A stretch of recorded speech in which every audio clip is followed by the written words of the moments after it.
Утрински стихови од Библијата. 12 ноември. Бидете силни и храбри. Охрабрете се и бидете одлучни. Не бојте се и не плашете се од нив. Та самиот Господ, твојот Бог, доаѓа со тебе. Не ќе те напушти, ниту ќе те остави. Второзаконие 31:6. За да се постигне успех на било кое подрачје, мора да се има јасно одредена цел. Оној што сака да постигне вистински успех во животот, мора постојано да ја има пред очите целта која е вредна за неговиот труд. Таква цел е поставена пред денешната младина.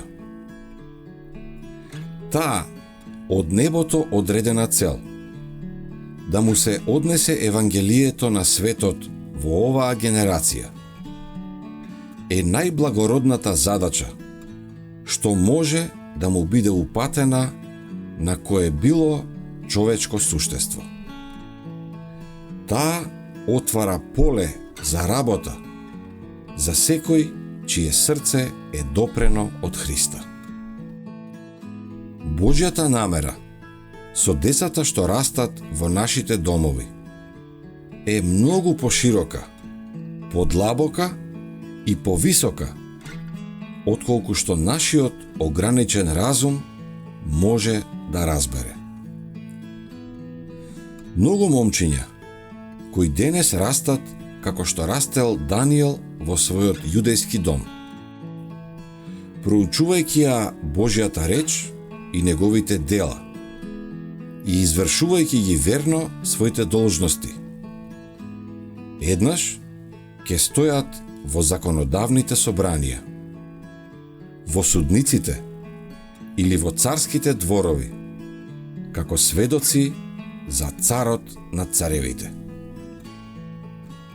Се додека се консултираш со своите сомнежи и стравови, или се обидуваш да го решиш сето она што не ти е јасно, пред да покажеш вера, твоите недоумици само ќе се зголемуваат и продлабочуваат. Ако пак дојдеш кај Бога, чувствувајќи се безпомошен и зависен, каков што навистина и си, и со понизна молитва на доверба му ги кажеш своите потреби, тој може и ќе одговори на твојот повик и ќе стори светлина да блесне во твоето срце и насекаде околу тебе, бидејќи преку искрена молитва твојата душа е доведена во конекција со умот на бесконечниот. Старите навики, наследените склоности кон зло, ќе се борат за превласт и против нив секогаш треба да стражариш, борејќи се во Христова сила, за да постигнеш победа.